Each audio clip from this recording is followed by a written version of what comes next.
ये अपने पुज्जी का संभाल लो। पुज्जी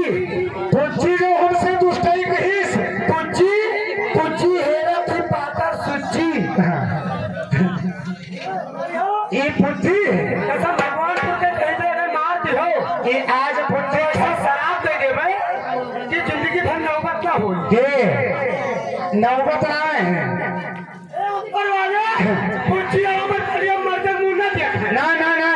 हम कहते हे अप्पा हम कहते मर्द मुंह देखे लेकिन हे भोलेनाथ अक्सर पहराद मर जाए लेकिन कहते हैं अक्सर पहराद मर जाए लेकिन खुशी और बलिया का कोख ना खुले ये गलत बात है। देखो हमने कहा मतलब ही नहीं गलत होगा ये हमें पानी देखो तुम्हें विचार ना हमने कहा मतलब ही है कि जैसे मर्द को लोग का मिलने पड़े तो अंधेरे मिले मुंह न देखे डोलाले चले जाए